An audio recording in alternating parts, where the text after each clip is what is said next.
Bab 003. Pergi. Sentak Mirza menyuruh Nisa pergi dari hadapannya. Nisa berdiri lalu melangkah masuk ke dalam kamarnya. Ia membersihkan tubuh lalu melaksanakan sholat fardu maghrib. Ia sama sekali tidak memperdulikan fisiknya yang sangat sakit dan lemah akibat kekerasan dari Mirza tanpa jeda semenjak mereka menikah. Mirza pasti akan menyiksanya. Tapi hati Nisa jauh lebih sakit dibanding fisiknya. Apalagi mengingatkan Mirza sebagai suami, bukannya melindungi, malah ingin menjualnya pada lintah darat. Setelah selesai sholat Nisa mengangkat kedua tangannya mengarahkan ke kiblat. Ya Sang Penguasa, pemberi ujian, pemberi ampunan, jika dengan ujianmu ini, engkau akan meridhoiku, dalam kesabaranku, maka aku ridho dengan ketentuanmu, engkau lapangkanlah dadaku menerima semua bentuk ujian darimu, tidak ada cinta sebesar, dan sempurna seperti cintamu kepada hamba-hambamu, ampunilah kami yang selalu lalai dan melupakan kenikmatan yang telah engkau berikan ya Allah. Hamba tahu, segala sesuatu yang terjadi telah engkau tetapkan. Hamba tahu engkau memberikan hamba ujian, karena engkau ingin memberikan hamba hadiah kejutan. Maka itu, kuserahkan semuanya untuk engkau jaga dan engkau atur. Setelah Nisa selesai berdoa, Nisa keluar dari kamar menuju dapur untuk masak makan malam buat Mirza. Hai, Assalamualaikum, seseorang menyapa Nisa saat sedang sibuk di dapur. Nisa mengalihkan pandangannya dan melihat Reza yang menyapanya. Waalaikumsalam, jawab Nisa. Kelihatannya kau sangat sibuk, kata Reza sambil menyandarkan tubuhnya di pintu masuk ke dapur. Ya Tuan, aku sedang menyiapkan makan malam buat Tuan Mirza, jawab Nisa tanpa melihat ke arah Reza. Sudah kukatakan Nisa jangan memanggilku Tuan. Panggil saja Reza, atau seperti kemarin Kak Reza. Arg serasa seperti suamimu Nisa. Canda Reza pada Nisa. Nisa hanya tersenyum di balik cadarnya mendengar candaan Reza. Nisa tahu jika Reza adalah pria yang sangat baik, walaupun pun mulutnya suka ngaco jika berbicara. Tidak berapa lama Pak Has datang menghampiri Nisa. Non Nisa Tuan menyuruh membuatkan air buat tamunya, kata Pak Has. Baik.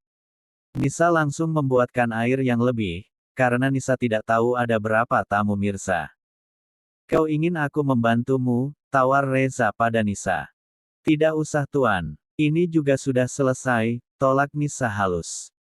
Kau memang keras kepala Nisa, kata Reza menggeleng karena Nisa tetap memanggilnya Tuan. Nisa hanya tersenyum melewati Reza yang bersandar di mulut pintu.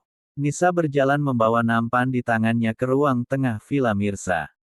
Saat tiba di asana ternyata ada Rosa yang pastinya bergelayut manja di sisi Mirza. Dan ada seorang laki-laki lagi yang menatapnya tanpa berkedip, membuat Nisa tidak nyaman dengan tatapan laki-laki itu. Nisa menyajikan isi nampan yang dia bawa ke ruang tengah. Hai, siapa namamu? Kau pembantu baru di sini? Tanya pria yang Rosa hubungi siang tadi. Nisa Tuan, singkat Nisa. Nisa sebenarnya tidak ingin menjawab pria itu, tapi takut dianggap tidak sopan. Nama yang indah.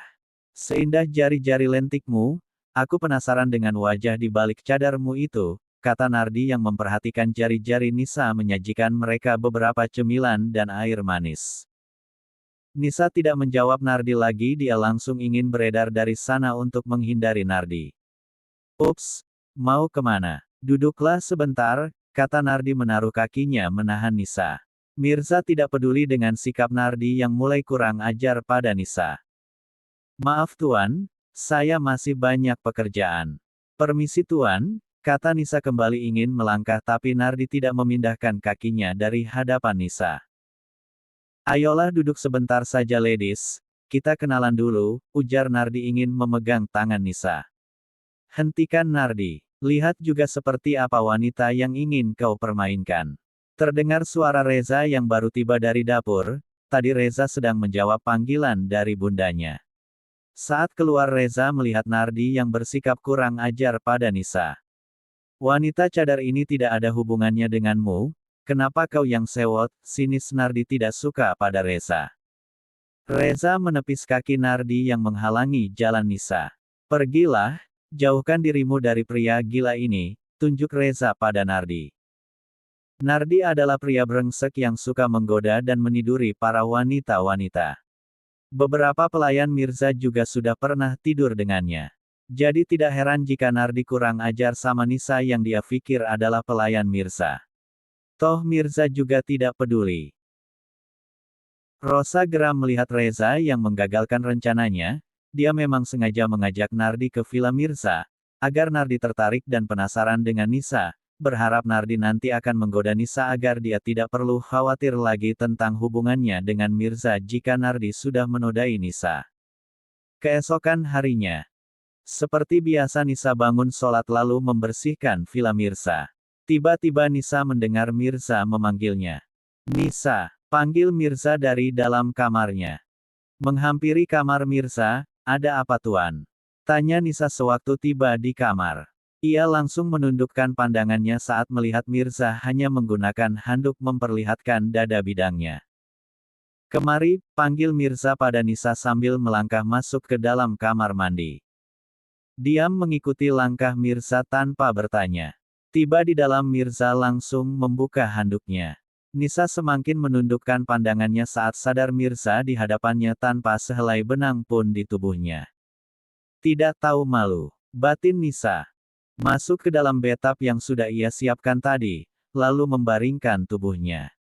Nisa bingung untuk apa ia dipanggil masuk ke sini. Pikir Nisa. Keramas rambutku, titahnya sambil menutup kedua bola matanya. Nisa menghampiri Mirza lalu mengambil beberapa aroma terapi yang tersusun rapi di dekat bathtub menaruh di rambut Mirza.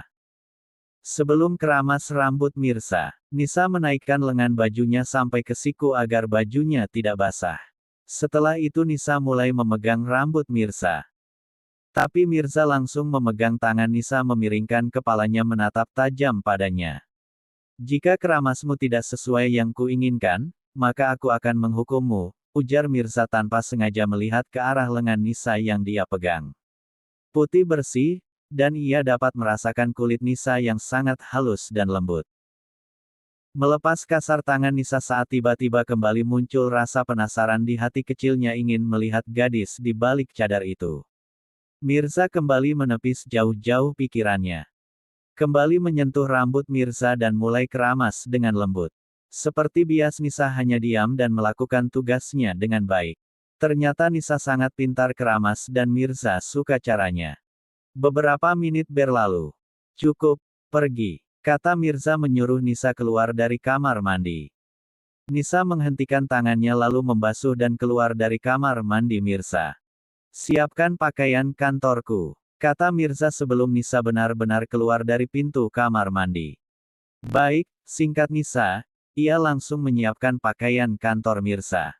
Setelah itu Nisa keluar dari kamar Mirza menyiapkannya sarapan. Nisa ingin berangkat bekerja, tapi ia kembali berpapasan dengan Mirza di ambang pintu villa. Jangan sampai kau terlambat lagi, kata Mirza melewati Nisa tanpa melihatnya. Baik tuan.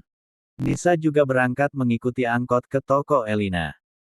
Kantor ABADIJAYA Group Mirza sedang disibukkan dengan pekerjaannya yang menumpuk di meja kerjanya. Tok tok tok. Terdengar ketukan dari luar pintu, masuk. Kusuma melangkah masuk ke dalam ruangan putranya. Kau sibuk? Tanya ayah Kusuma. Mirza mengangkat pandangannya saat mendengar suara ayahnya. Ayah, ada perlu apa ayah datang kemari? Tanya Mirza. Apa ayah tidak bisa mengunjungi kantor ini lagi? Kusuma balik bertanya lalu mendudukkan dirinya di sofa ruangan Mirza. Bukan itu maksud Mirza, hanya tumben ayah kemari tidak menelpon dulu. Jawab Mirza berdiri dari duduknya dan menghampiri ayahnya. Ya, kau benar ayah ada perlu denganmu. Ayah ingin kau membawa istrimu untuk tinggal beberapa hari di mansion. Kata Kusuma pada Mirza. Untuk apa ayah? Mirza sibuk akhir-akhir ini, lain kali saja, tolak Mirza. Mana mungkin ia ke sana dan tidur sekamar dengan Nisa bila di mansion dedinya. Ayah tidak menerima penolakan, bawa istrimu sore nanti untuk menginap di rumah. Ujar Kusuma tidak mau dibantah. Akhirnya Mirza hanya diam tidak menjawab lagi, dia tahu ayahnya itu sangat keras kepala seperti dirinya. Apa kau masih menjalin hubungan dengan wanita itu? Tanya ayah Mirza melihat Mirza penuh selidik. Bukannya ayah sudah menyuruh Mirza mengakhiri hubungan Mirza sama Rosa? Kenapa ayah bertanya lagi? Jawab Mirza bohong pada ayahnya. Baguslah jika kau sudah mengakhiri hubunganmu dengannya, karena jika tidak, sampai kapan-kapan pun ayah tidak pernah merestui hubungan kalian. Kata Kusuma penuh penekanan. Lagi pula kau sudah menikah Mirza, belajarlah untuk mencintai istrimu. Tambah Kusuma. Nanti saja bahas itu ayah. Mama mana ayah? Tanya Mirza mengalihkan pembicaraan. Pergi arisan bersama teman-temannya, ayah mau pulang. Kusuma berdiri dari duduknya. Baik ayah, malam nanti aku ke sana setelah makan malam. Makan di rumah saja. Tidak usah ayah, Mirza makan di villa saja. Ujarnya. Kusuma hanya mengangguk menanggapi putranya kemudian pamit pada pulang. Setelah Kusuma pergi Mirza melihat arloji di tangannya. Ternyata sudah waktunya makan siang. Mirza memanggilnya asistennya. Zaki, ke ruanganku sekarang. Baik tuan. Beberapa saat. Tok tok tok. Masuk. Melangkah masuk ke dalam ruangan tuannya, ada yang bisa saya bantu tuan? Tanya Zaki sopan. Ada apa lagi jadwalku untuk hari ini? Tanya Mirza. Tidak ada lagi untuk hari ini tuan. Baiklah, kalau begitu aku mau keluar dulu, kembalilah ke ruanganmu. Baik tuan. Zaki langsung keluar dari ruangan tuannya. Mirza juga bergegas turun ke lantai bawah berniat ke apartemen Rosa. Di jalan Mirza tidak sengaja melihat sebuah toko bunga, ia memarkir mobilnya dan turun ingin membelikan bunga untuk Rosa, melangkah masuk ke dalam toko bunga yang bercermin kaca itu. Permisi, kata Mirza karena dia tidak melihat siapapun di dalam sana. Tok tok tok. Mirza mengetuk pintu kaca itu lagi, permisi. Masih sunyi, tidak ada pergerakan satupun. Mirza melangkah masuk dan berdiri di dekat meja kasir. Maaf, Anda mencari bunga apa tuan? Tanya Nisa yang baru tiba dari toilet, merasa tidak asing dengan suara itu. Membalikkan tubuhnya dan melihat sumber suara. Benar itu Nisa. Di mana-mana aku sering bertemu dengannya. Batin Nisa. Anda cari bunga apa tuan? Ulang Nisa saat melihat Mirza hanya diam. Nisa berlaku seperti tidak mengenal Mirza. Mirza tidak menjawab Nisa, tapi ia melangkah ke arah bunga ros yang tersusun rapi. Assalamualaikum Nisa, ini makanan untukmu, kau makan dulu, kata Elina yang baru tiba bersama Ustadz Aska, sepupu Elina. Waalaikumsalam, nanti saja mbak. Lagi ada pembeli. Jawab Nisa tanpa melihat ke arah Elina. Ustadz Aska menghampiri Nisa yang berdiri tidak jauh dari Mirza sedang memilih bunga. Assalamualaikum, apa kabar Nisa? Sapa Aska pada Nisa. Mengalihkan pandangannya pada Ustadz Aska. Waalaikumsalam, Ustadz Aska, kapan Ustadz datang dari Arab? Tanya Nisa tersenyum manis di balik cadarnya pada Ustadz Aska. Baru kemarin Nisa, kau apa kabar? Kau sudah menikah Nisa? Tanya Ustadz Aska sedikit tidak sabar ingin mengetahui tentang gadis di depannya sambil tersenyum hangat, karena sudah 1 tahun Ustadz Aska berada di Arab kampung halamannya. Ustadz Aska memang sudah lama menaruh hati pada Nisa pekerja adik sepupunya itu. Mirza yang mendengar pertanyaan Ustadz Aska pada istrinya, menghentikan jari-jarinya, melihat ke arah pria yang berwajah lembut dan sangat tampan khas Arab. Nisa tidak menjawab Ustadz Aska, karena dia bingung ingin menjawab apa. Ia juga belum menceritakan pada Elina tentang dirinya yang menjadi istri pengganti. Kenapa Kak Aska tanya-tanya? Tanya Elina yang dari tadi menguping pembicaraan sepupunya itu pada Nisa. Kemudian tersenyum penuh arti melihat Nisa dan Ustadz Aska. Aku berniat melamar Nisa, apa salahnya jika aku bertanya? Jujur Aska tersenyum hangat pada Nisa. Nisa langsung merasa canggung, apalagi di sana kan ada suaminya. Wajah Mirza sudah berubah dingin mendengar ucapan Ustadz Aska, apalagi Ustadz Aska sering tersenyum hangat pada Nisa. Entah mengapa hatinya terusik dan tiba-tiba panas, Padahal semalam Nardi yang terang-terangan berniat menggoda Nisa, dia merasa biasa saja, tapi tidak untuk saat ini. Bungkus ini saja, kata Mirza dingin memotong pembicaraan Ustadz Aska, memberikan Nisa satu bunga ros. Mengambil bunga di tangan Mirza. Anda ingin saya merangkainya Tuan? Tanya Nisa pada Mirza. Terserah, masih dingin. Baik Tuan. Nisa langsung merangkai bunga yang diberikan Mirza padanya.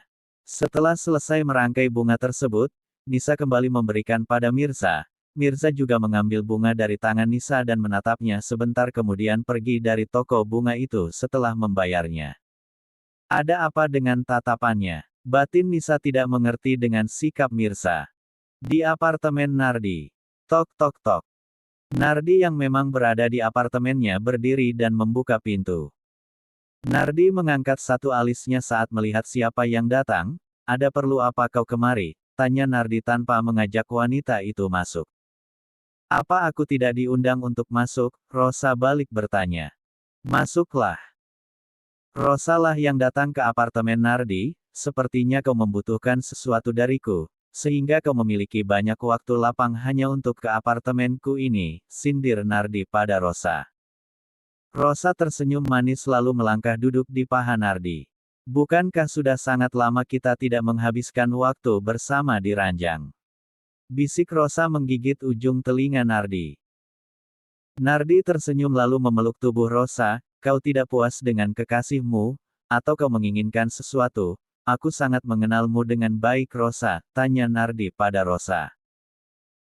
Nardi adalah sahabat Mirza, tapi ternyata sebelum Mirza bertemu dengan Rosa beberapa tahun lalu, Nardi dan Rosa adalah partner ranjang di luar negeri, tapi Nardi menutupi itu dari Mirza atas permintaan Rosa yang memohon padanya. Rosa memang tidak perawan lagi sewaktu Mirza menyentuhnya, tapi Rosa beralasan dan berpura-pura bersedih jika dia pernah diperkosa. Mirza akhirnya iba pada Rosa dan percaya dengan ucapannya, karena Mirza sangat mencintai Rosa jadi dia tidak mempermasalahkan jika Rosa tidak perawan lagi. Ya, aku menginginkan sesuatu, tentang wanita bercadar itu, jujur Rosa pada Nardi. Maksudmu pembantu baru Mirza itu? Ada apa dengannya? Tanya Nardi dengan alis yang berkerut. Dia itu bukan pelayan, tapi istri Mirza. Nardi sangat kaget mendengar ucapan Rosa, istri. Bagaimana bisa? Rosa menceritakan tentang perjodohan Mirza dan juga pernikahan Mirza sehingga bisa digantikan oleh Nisa. Kenapa kau mesti khawatir? Bukannya Mirza sangat mencintaimu, bahkan kau tidak perawan lagi dia tidak masalah tuh, santai Nardi berujar. Apa kau tahu pepatah mengatakan, cinta tumbuh karena terbiasa, jawab Rosa. Baiklah, terserah kau saja, memang apa yang ingin aku lakukan. Aku mau kau goda saja wanita itu, atau bagaimana caranya agar kau sampai bisa meniduri wanita cadar itu, kalau Mirza tahu dia wanita gampangan. Mirza juga punya alasan untuk menceraikan dia, ujar Rosa dengan rencana liciknya. Lihatlah, aku tidak yakin, lagi pula wanita itu cukup menjaga dirinya, mana mungkin juga aku memperkosanya. Yang sekarang aku hanya menginginkan menghabiskan waktu bersamamu di ranjang, tambah Nardi lalu mengangkat tubuh Rosa masuk ke dalam kamarnya, mereka langsung melakukan hubungan suami istri yang sudah biasa mereka lakukan berdua di belakang Mirza. Dret dret dret. Ponsel Rosa berdering. Sayang. Nama di ponsel Rosa, tapi Rosa tidak mengangkatnya karena Rosa sedang beradu kenikmatan bersama dengan Nardi. Di lain tempat setelah Mirza keluar dari toko tempat Nisa bekerja, Mirza langsung melajukan mobilnya ke apartemen Rosa, tapi sampai di sana ternyata Rosa tidak berada di apartemennya. Mirza menghubungi Rosa, tapi Rosa juga tidak mengangkatnya. Kemana dia? Bukannya hari ini dia tidak memiliki kegiatan apapun, gumam Mirza yang sudah kembali ke mobilnya. Mirza menghidupkan mobil lalu kembali ke kantornya. Sore hari di toko bunga. Nisa sudah mengemas ingin menutup toko lebih awal, dia juga sudah izin tutup toko lebih awal dengan alasan jika tantenya menyuruhnya pulang lebih awal lagi, dan Elina tidak mempermasalahkan jika Nisa tutup lebih awal dari biasanya. Setelah itu Nisa langsung pulang ke Villa Mirza, dia takut jika nanti Mirza mengasarinya lagi seperti kemarin jika dia pulang telat lagi. Tiba di villa ternyata sudah ada Rosa di sana melihatnya dengan berkacak pinggang. "Sudah pulang kamu?" tanya Rosa dengan angkuhnya.